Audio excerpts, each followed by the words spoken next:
베스트셀러 가운데 요즘에 가장 많이 팔리는 책이 있습니다. 전 세계적으로 500만 권이 팔린 책이 요즘 우리나라에서도 많이 팔리고 있습니다. 그 책이 호모 데우스라고 하는 책입니다.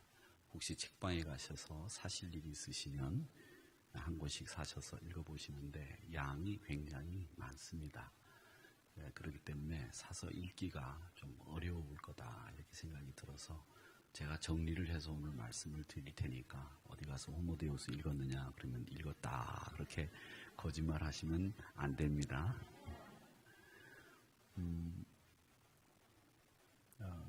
보면 호모라고 하는 말은 인간을 가리키는 학명입니다. 호모라고 하는 거죠. 그 다음에 데우스는 라틴어로 하나님이라는 뜻입니다. 그래서 이 호모데우스를 번역하면 인간 하나님 이렇게 번역을 할 수 있습니다. 저자가 누군가 하면 저자의 이름이 좀 약간 이름이 이상합니다. 유발 하라리입니다. 유발 하라리. 유발이라는 이름은 여러분 어디서 들어보셨죠? 성경에 나오는 이름입니다. 그래서 성경에 나오는 이름이 유발이라는 이름이 있는데 이 사람 이스라엘 사람 아니야? 이렇게 생각해 볼 수 있는데 이스라엘 사람 유대인입니다. 사피엔스라고 하는 책을 전작으로 출간해서 그 책도 굉장히 많이 호응을 얻었던 그런 베스트셀러 작가가 유발 하라리입니다. 내용의 줄거리는 간단합니다. 책이 굉장히 방대한 내용을 갖고 있지만 또 이분이 인문학적으로 굉장히 많은 지식을 가지고 있어서 옥스퍼드 대학을 나왔거든요. 그래서 이 책을 읽어보면 인문학적인 지식이 대단히 많은 사람이구나 라는 것을 금방 알 수 있는데 줄거리는 인간 하나님이라고 하는 책 제목처럼 인간이 과학기술을 갖게 되면서 세상을 장악할 수 있다고 생각을 하고 또 인간이 이룬 업적이 대단하지만은 인간의 욕망이 아직도 끝나지 않았기 때문에 그 인간의 미래가 어떻게 될 줄 모른다. 이 이야기가 그 책의 내용입니다.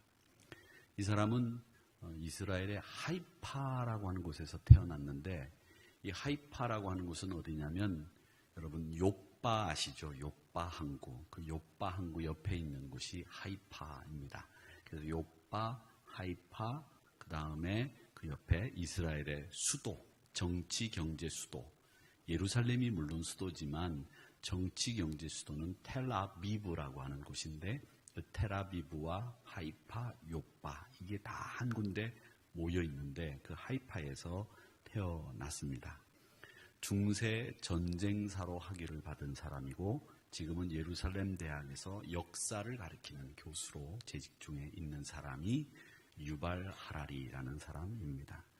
근데 유발 하라리는 이 책에서 뭐를 얘기하느냐면 21세기 우리 인간이 최후에 남은 도전 과제가 하나 있다. 그렇게 얘기를 합니다.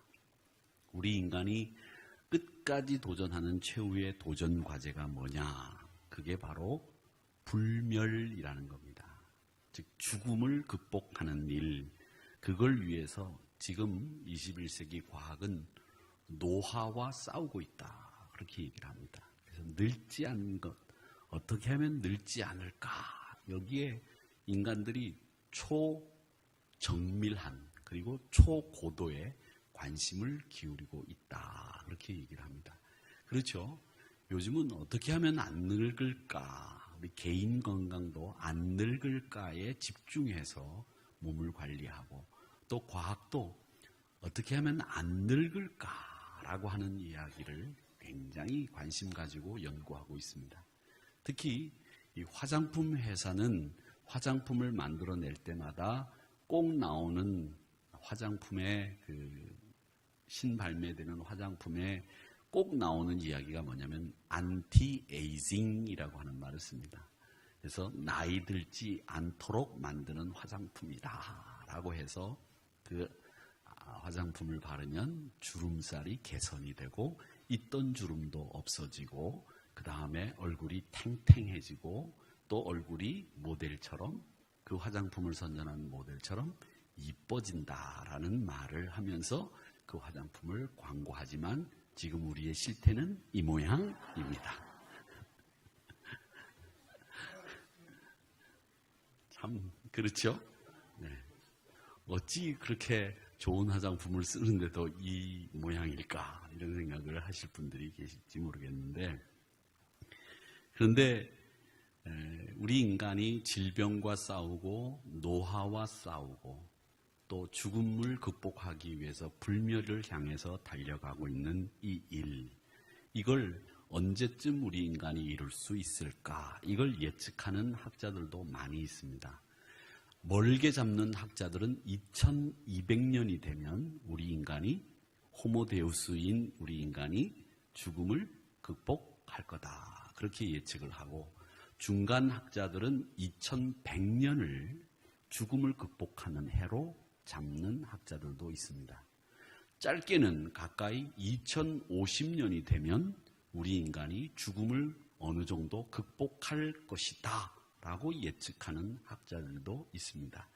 그러니까 2050년까지 여러분은 꼭 최소 숨 안 쉬지 마시고 그저 숨 한 번 더 쉰다 생각을 하시고 한 번 더 쉬어가시는, 그러면서 2050년까지 한번 기다리시면 죽음을 극복하는 일들이 일어날지도 모르겠다라고 하는 말씀을 드립니다. 그래서 짧게는 2050년, 2100년까지는 아무래도 저도 기다리기가 조금 어려울 것 같아서 2100년까지는 기다릴 필요 없겠다 이렇게 생각이 되고, 2050년까지는 한번 기다려 볼 만하다라는 생각을 해봅니다.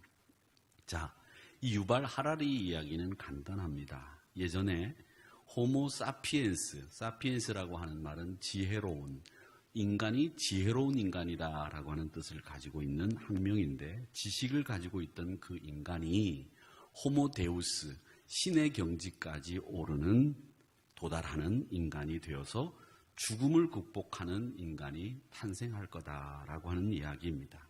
그런데 죽음을 극복하는 이야기를 하고 있지만 정작 이 유발 하라리도 우리 인간이 어디서 와서 어디로 가는지에 대해서는 나도 말할 수 없다라고 하는 것이 유발 하라리의 이야기입니다. 우리가 죽음을 극복하지만 왜 죽음을 극복해야 되는지 그 이유도 사실은 모른다.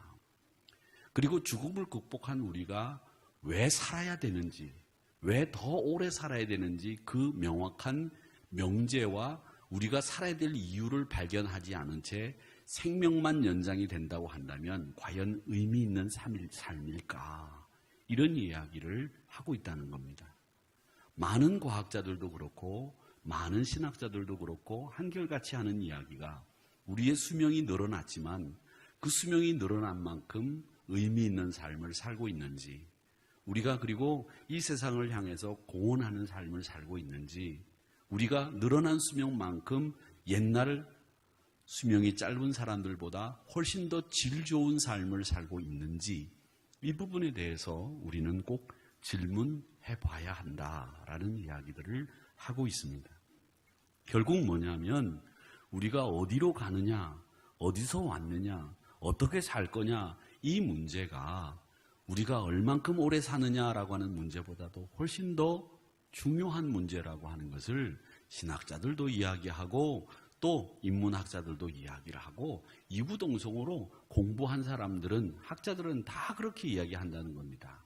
그러니까 오래 사는 것보다도 사실은 어떻게 사느냐, 내가 어디로 가고 있는지 알고 그 목적지를 향해서 열심히 달려가고 있느냐, 이게 훨씬 더 중요한 일이다. 이걸 이야기하고 있습니다.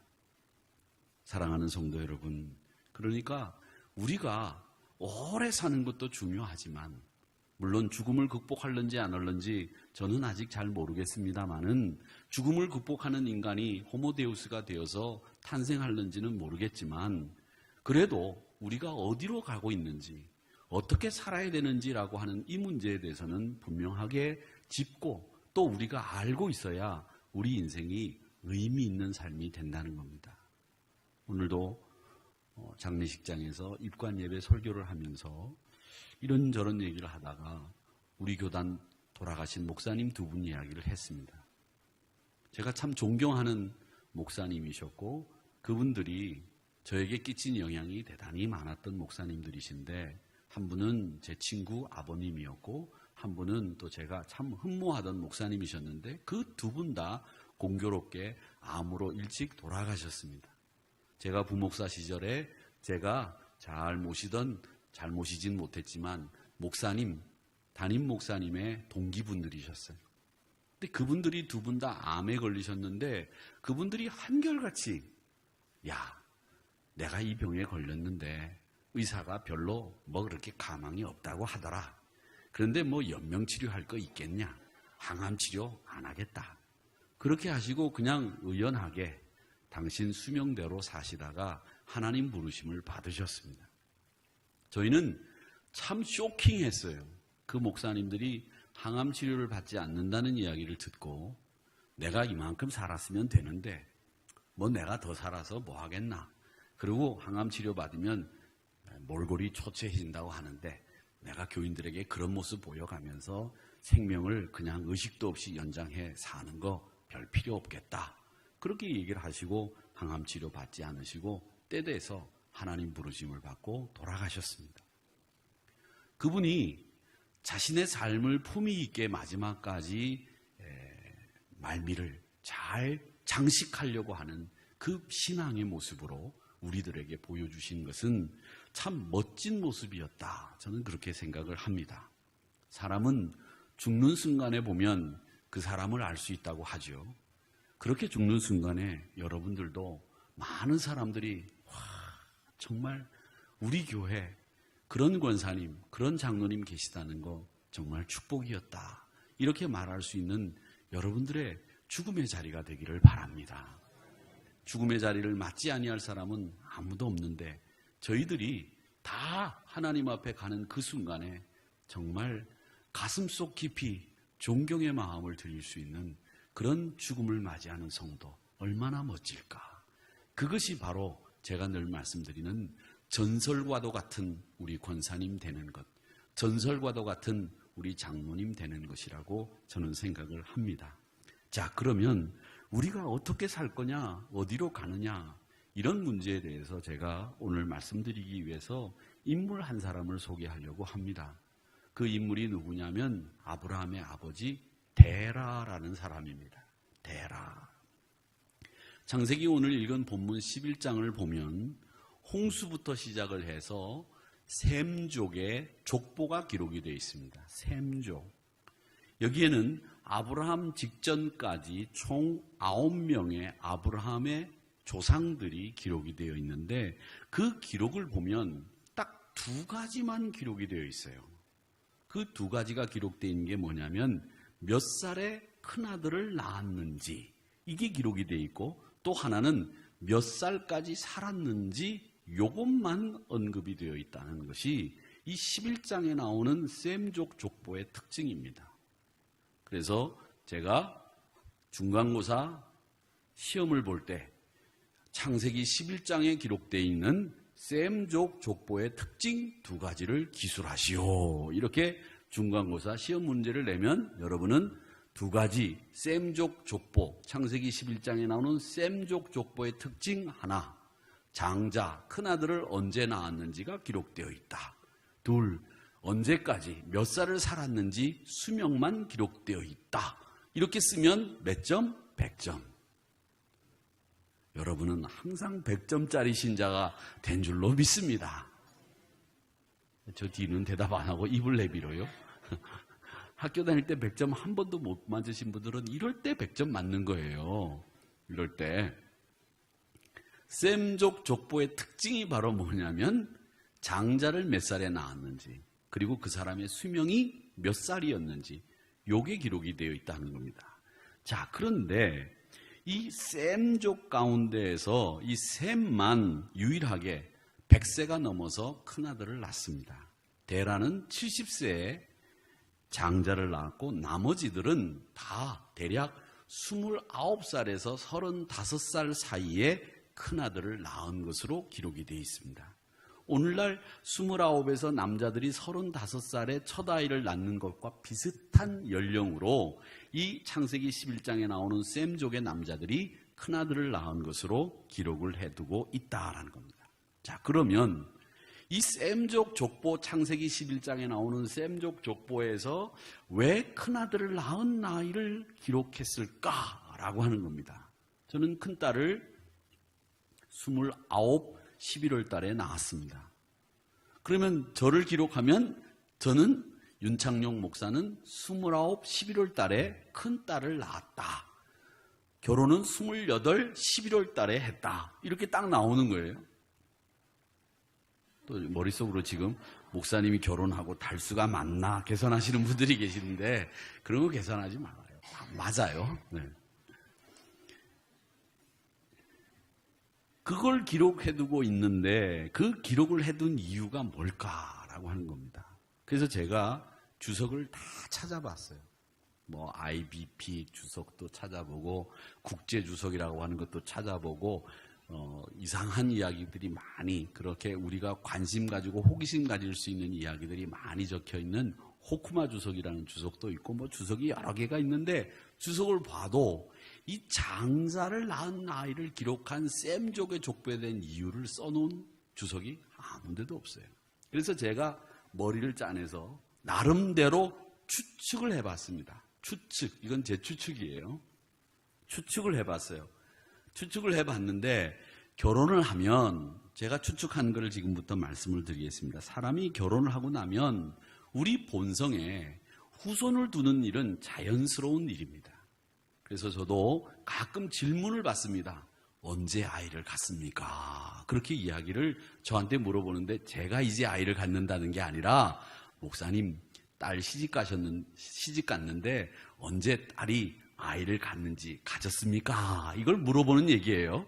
그렇게 물어보십니다.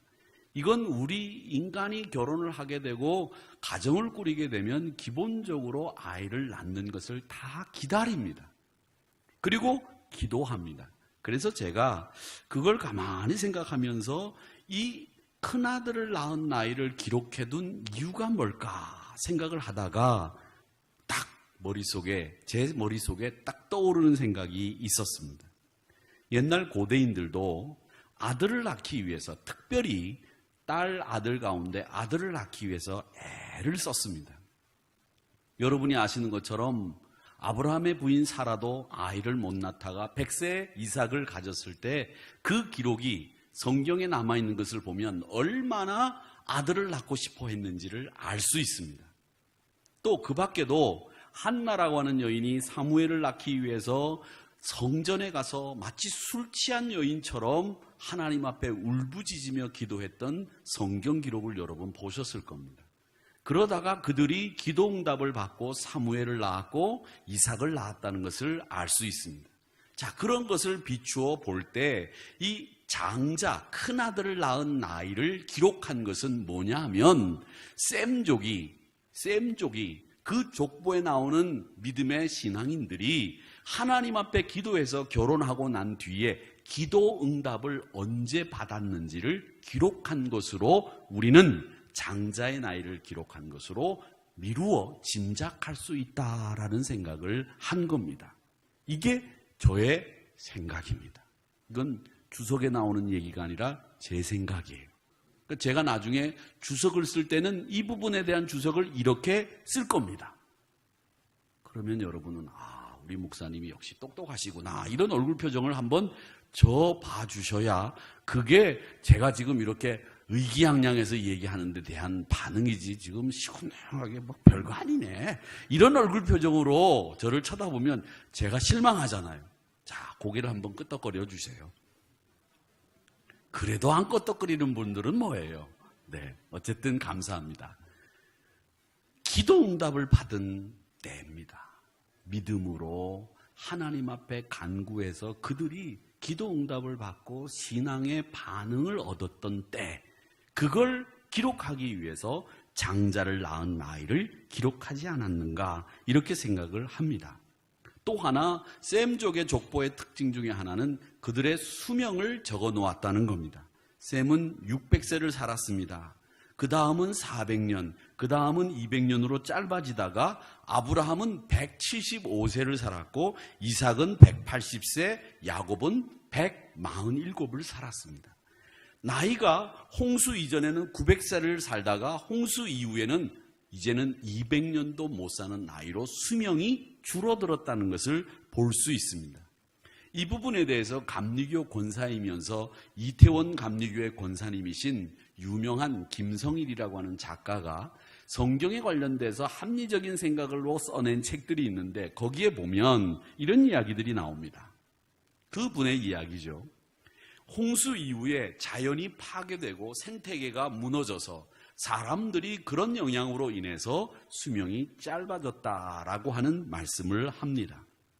결국 수명이 줄어든 데에는 하나님의 말씀도 있었지만은 결국 우리 인간이 환경의 영향을 받는 존재라고 하는 것을 성경은 우리에게 말씀하고 있는 겁니다.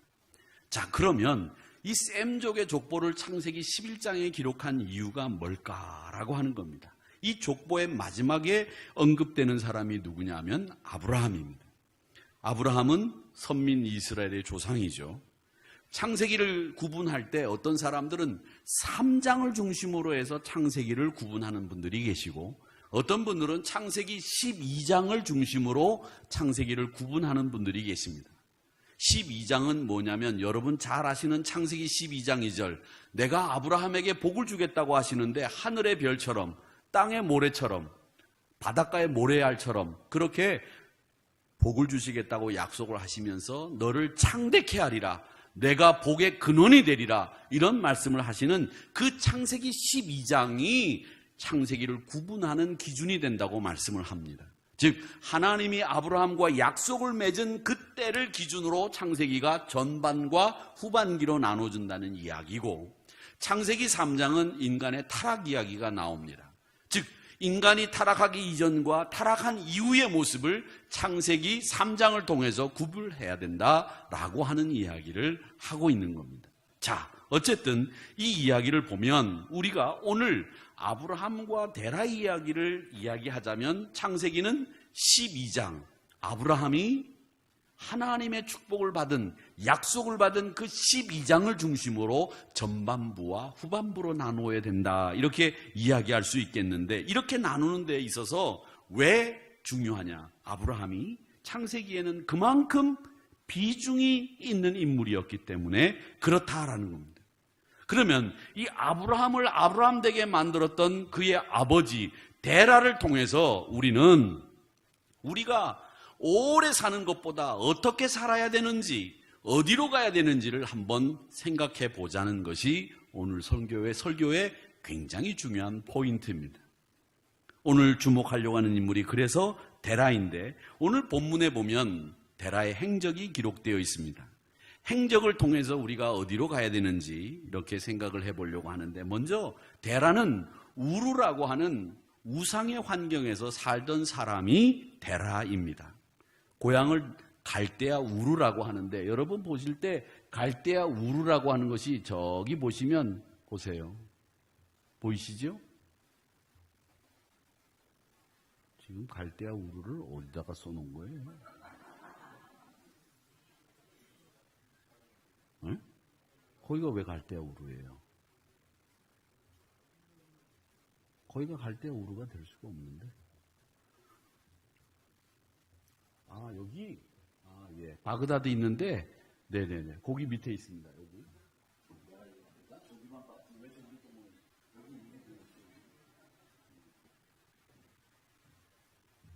우르입니다. 거기가 우르예요. 바벨로니아 그 밑에 우르. 저기를 왜 빨간 표시를 해놨나 그러면 저기는 위에 그 두로와 시돈 쪽인데 왜 저기를 해놨나 했더니 밑에 있습니다. 바빌로니아 밑에 우르입니다. 여기가 티그리스 강하고 유브라데 강하고 이렇게 합쳐지는 하류 지역이에요. 곡창지대죠. 그래서 여기를 초생딸 같이 생겼다 그래서 초생딸 지역이라고 합니다. 근데 이 우르는 말이죠. 1854년 이전까지도 발굴이 되지 않았던 곳입니다. 근데 여기는 갈대아 우르는 달신, 달, 이 달을 섬기던 이 사람들이 살던 곳이었습니다. 지금도 달을 섬기던 사람들이 많이 남아있는데 지구라트라고 하는 거 아시죠? 지구라트. 지구라트라고 하는 유명한 거대한 유적이 발견된 곳이 이 우루 지역이라고 하는 곳입니다. 이 지구라트를 위에서 이렇게 보면 어떻게 생겼느냐면 보시면 지금 옆에서 밑에서 이렇게 바라본 거죠.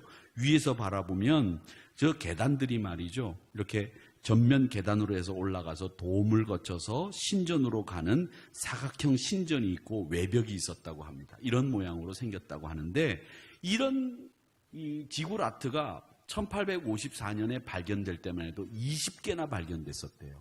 그러니까 우루 지역에 이런 신전들이 우상을 섬기는 신전들이 얼마나 많았는지 7,000년이 지나고 6,000년이 지났는데도 20개 이상 남아있었다고 하니까 이 우루라고 하는 곳이 우상을 섬기는 우상의 소굴이었다는 것을 알 수 있습니다. 그리고 데라도 이 우상을 만들어서 팔아먹던 장사꾼이었습니다. 이 사람이 데라였어요. 그런데 이 데라가 아들 아브라함을 따라서 믿음을 가지고 고향을 떠나는 장면이 나옵니다. 여러분 아시는 것처럼 이 데라를 중심으로 해서 아브라함이 모든 가족들을 이끌고 우르를 떠나서 하란으로 가게 됩니다. 갈대아 우르를 떠나는 거죠. 이게 아버지 데라의 믿음의 결단이 없었다고 하면 데라는 우르에 남았을 거예요. 그런데 아들 아브라함이 우르를 떠난다고 하니까 아버지 데라도 믿음의 결단을 하고 아들 아브라함을 따라서 우르를 떠나게 된다는 겁니다. 만약에 아버지 데라가 우르를 연약한 믿음 때문에 떠나지 않았다고 하면 이 데라라고 하는 이름은 아브라함 족보에도 나오지 않았을 거예요. 그런데 아브라함이 아버지 데라에게 강력하게 설득을 해서 이 데라도 아들 아브라함을 떠나서 하란을 향해 떠나게 됩니다. 그래서 오늘 본문에 보니까 하란은 그 아비 데라보다 먼저 본토 갈대아 우르에서 죽었다 이렇게 되어 있는데 이 하란이 데라의 큰아들입니다. 즉 아브라함의 형입니다. 이 하란이 누구의 아버지냐면 아브라함의 조카 롯의 아버지입니다. 근데 이렇게 일찍 우르에서 먼저 죽었어요. 이 죽었는데 그 미드라시라고 하는 유대인 경전이 있거든요. 그 경전에 보면 전설 따라 삼천리 같은 이야기들이 많이 있어요. 근데 거기에 보면 이 하란이 죽은 이유를 이야기하고 있어요.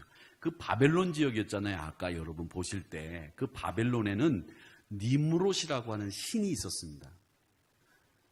마르둑이라고 하는 신은 세상을 창조한 신이고 니므롯이라고 하는 신은 이 지구를 다스리는 신이에요. 근데 이 니므롯이 말이죠. 재밌는 이야기가 이 니므롯 앞에서 아버지 데라가 불평을 했답니다. 에이 뭘 살기도 힘들고 말이지 그렇다 그랬답니다. 그러면서 아브라함이 부친 데라가 만든 우상을 다 때려 부셨어요. 그 유명한 이야기죠. 다 때려 부신 거예요. 그게 이 얘기를 들은 니므롯이 말이죠. 화가 나가지고 아버지 데라를 불렀답니다. 그리고 난 뒤에는 네 아들이 우상을 다 부셨으니까 네가 아버지 데라 네가 불 속으로 들어가라. 그래서 풀물불에 던져버렸대요. 그렇게 던졌는데 그 광경을 바라본 데라의 아들 하란이 당황한 거예요. 야, 이 큰일 났다. 아버지가 풀물 속에 들어갔으니 어떻게 하면 좋냐 말이지. 그래가지고 아버지가 풀물 속에 들어갔는데 아브라함도 불러오라 그러는 거예요.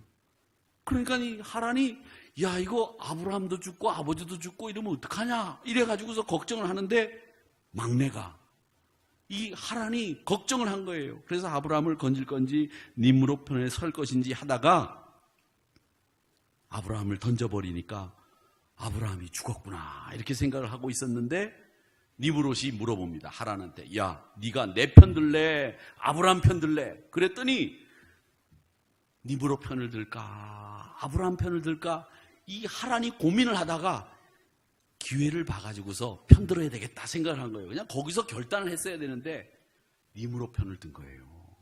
니므롯 편을.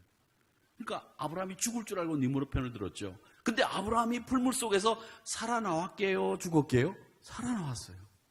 그러니까 아브라함이 화가 난 거죠. 형님이 그럴 수 있느냐 말이지. 그래가지고서 결국 어떻게 됐느냐. 니므로 편을 들어서 네가 내 편을 들은 것은 잘한 일이지만 아브라함이 살아나왔으니까 아브라함 대신에 네가 들어가라. 그래가지고 하란을 풀무 속에 집어넣어 죽였다라고 하는 것이 미드라시에 나오는 전설입니다. 이건 전설이에요. 성경 얘기가 아니에요.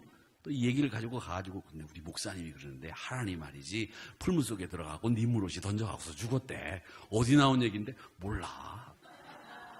어디 나온 얘기인지 몰라. 성경에 어디 있겠지. 목사님이 한 얘기니까. 그래가지고 또 이 얘기가 와전되면 목사님이 뭐 니므롯 얘기를 했다더라. 뭐 그러다가 하란이 죽었다더라. 이러면은 어떻게 되는 거예요? 제가 이단되는 거지. 그러니까 여러분 잘 들으세요. 졸다가 갑자기 퍽 일어나가지고서 앞에 얘기 다 잊어버리고 니므롯 얘기만 듣고 났는데 그 얘기 딴 데 가서 전하면 큰일 나는 거예요. 그러니까 이 얘기는 다 듣고 얘기를 전해야 되는 거예요. 아셨죠? 네. 이건 미드라시에 나오는 이야기고 성경 이야기가 아니다. 이렇게 아시면 됩니다. 그게 전설이에요. 자, 제가 이 말씀을 드리는 이유는 뭐냐면 하란이 우르에서 죽었다는 거예요. 죽었다. 그래서 남은 아들 아브라함과 나홀을 데리고 우르를 떠나는 데라의 모습이 그려져 있다라고 하는 겁니다. 자, 그리고 딴 뒤에 또 이상한 것은 본문에 보면 아브라함도 그렇고 나홀도 그렇고 장가를 가는데 다 조카들하고 장가를 갑니다. 왜냐하면 여기 창세기 20장 뒤로 가보면 12절에 보면 정말로 그는 그 바로에게 가서 사라를 자기 누이라고 거짓말을 하거든요. 그런데 변명을 하는 장면에 뭐라고 그러냐면 정말로 나의 이복 누이로서 내 아내가 되었다. 누가? 사라가. 그래서 그렇게 사라가 내 이복 누이인데 내 아내다라고 하면서 내가 거짓말을 한 것은 아니다라고 하는 이야기를 하는 겁니다. 그래서 이 성경에 보면 조카나 이복 누이를 데리고 결혼하는 근친혼이 굉장히 유행했던 것을 알 수 있습니다. 그 근친혼을 했던 이유는 뭐였느냐 하면 아버지 데라를 위로하기 위해서 아버지가 없는 조카들을 데리고 사는 삼촌들이 혹은 이복 누이들을 데리고 사는 오빠들 모습을 통해서 내 가족처럼 여기고 내 가족처럼 한 가족으로 삼고 사는 모습을 아버지 데라에게 보이기 위해서 근친혼이 아브라함 가족 사이에 일어났다. 이렇게 성경은 이야기를 합니다. 결국은 오늘 이 이야기를 통해서 보는 것은 제일 중요한 게 뭐냐? 데라의 결단입니다. 갈대아 우르라고 하는 것은 요즘으로 따지자면 어떤 곳이냐 하면요, 뉴욕이나 파리나 동경이나 서울 같은 곳입니다. 하란은 어떤 곳이냐 하면 하란은 아프리카 케냐의 마사이족들이 사는 곳이나 비슷합니다. 캄보디아의 시엠립 저 구석에 물도 없는 곳이랑 비슷합니다. 네팔 산꼭대기에 있는 교회 이 근처 비슷합니다. 여러분 한번 생각해 보세요. 서울 강남에 살다가 네팔에 일주일 갔다 와도 고생이 되는데 거기 가서 살라 하면 여러분 가실 분이 누가 있겠습니까? 여러분 네팔 단기 선교 갔다 오신 분들 거기 가서 살고 싶든가요? 왜 웃으세요? 제가 케냐에 가서 총회장 목사님 집에 초청을 받았어요. 저녁 때. 그 케냐 신학교 땅 부지를 해결하기 위해서 마지막 단판을 지어야 되는데 자기 집으로 오라는 거예요. 그 집으로 갔는데 그 집에서 케냐 사람들이 먹는 식사를 대접한다는 거예요. 점심 때부터 고민이 돼 죽겠는 거예요. 하나님 그걸 안 먹으면 안 되겠습니까? 그게 어떤 음식인 줄 알고 제가 먹습니까? 저 돌아가자마자 설교도 해야 되고 제가 돌아가자마자 할 일도 많고 우리 전교인 수련회도 있는데 제가 그걸 먹고 탈라면 어떡합니까? 하나님 지켜주세요. 지켜주세요. 그래서 제가 점심 때부터 고민을 하고 갔어요. 그렇게 갔는데 집에 들어가니까 집이 말이죠. 저희 집보다 더 좋아요. 4층 집이에요. 총회장 집이. 여기 왔던 총회장 라노아 목사님 집이 4층이에요. 거기에 아들도 살고 딸도 살고 자기도 살고 차도 2대나 있어. 나도 한 대밖에 없는데 그것도 교회에서 사준 거밖에. 그리고 보니까 말이죠. 집에 니아까도 있고 자전거도 2대나 있고 저도 자전거 1대밖에 없는데 그래도 좀 안심이 되더라고요. 그 들어갔는데 쌀밥을 마침 주시더라고요. 그리고 한국 사람들 밥을 먹어봐서인지 한국 사람들이 먹을 만한 음식으로 차려놨어요.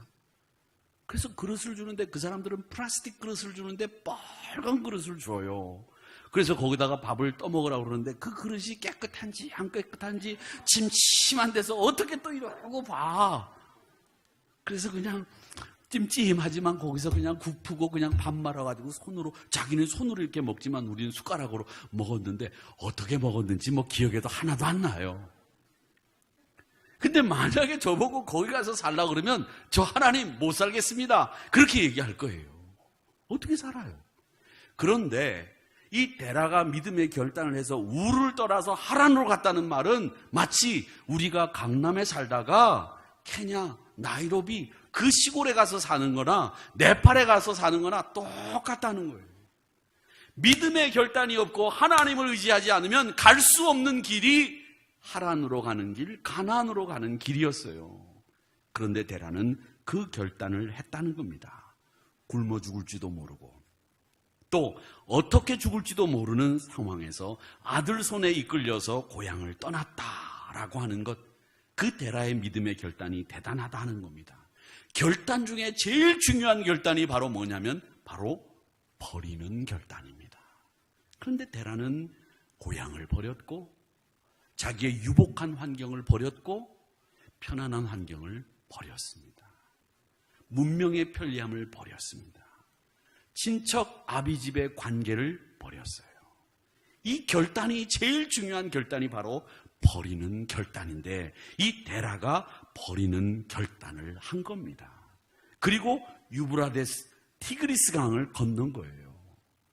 히브리라고 하는 말 여러분 제가 설명해 드렸죠?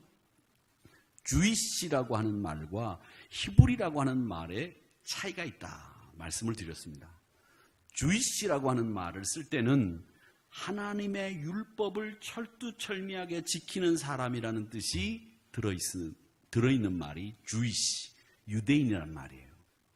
히브리라고 하는 말을 쓸 때는 노예라고 하는 뜻이 담겨 있어요. 히브리라고 하는 말은 이집트에서 노예 생활을 할 때 유대인들을 가리킬 때 히브리라고 하는 말을 썼어요. 근데 이 히브리라고 하는 말이 가지고 있는 뜻은 뭐냐면 강을 건넜다라는 뜻이에요. 건넜다. 갈대아 우르의 문명의 편리함을 버리고 그들이 강을 건넜다. 그래서 히브리인의 조상이 아브라함, 데라가 된 겁니다. 그래서 히브리인이 된 거예요. 이스라엘 사람들은 결단을 할 때마다 홍해를 건넜죠. 요단강을 건넜죠. 이렇게 건너는 것을 통해서 그들이 새로운 삶으로 전환이 되고 하나님의 백성이 되고 언약의 백성이 되었던 것을 우리는 보는 겁니다. 사랑하는 성도 여러분, 우리가 어디로 가야 합니까? 우리는 바로 믿음의 결단, 이 버리는 결단을 통해서 강을 건너는 히브리인이 되어야 됩니다. 강을 건너야 됩니다. 그게 우리의 믿음의 자리요, 그게 축복의 자리요, 그게 하나님의 은혜를 받는 자리라고 하는 것을 여러분 꼭 기억하시기를 바랍니다. 버리지 않고서는 건널 수 없습니다. 또 우리가 건넜다고 하면 그 자리가 믿음의 자리요, 축복의 자리라고 하는 것을 꼭 기억하시기를 바랍니다. 우리 인간이 아무리 죽음을 극복하고 질병을 퇴치하고 산다고 하더라도, 그렇게 오래 산다고 하더라도 믿음 없이 사는 것은 아무런 의미가 없을 것이라고 저는 예측합니다. 아무리 우리가 죽음을 극복하더라도 우리에게 필요한 영적인 요소가 없다면 그 인생은 행복하지 않을 거라고 저는 생각합니다. 비록 우리는 지금 이 시간에 70을 살고 80을 사는 옛날 우리 어른들보다는 오래 살고 앞으로 태어날 아이들보다는 짧게 살지는 몰라도 우리가 믿음을 가지고 산다면 우리가 사는 70, 80의 이 평생이 더 행복하고 기쁘다고 하는 것을 꼭 기억하시기를 축원합니다. 버리는 믿음의 결단을 통해서 강을 건넜던 히브리인들의 신앙, 그 믿음의 결단을 여러분 하셔서 지금 내가 어디로 가야 되는지 한번 생각해 보실 때마다 내가 믿음의 결단을 통해서 강을 건너야 되겠다라고 하는 이 여러분이 가야 될 자리를 분명히 정하고 나가는 우리 성도님들이 되시기를, 그래서 21세기 하나님의 언약 속에서 살아가는 강을 건너는 히브리인들이 되시는 우리 하누리 성도님들이 되시기를 주님의 이름으로 축원합니다. 축원합니다.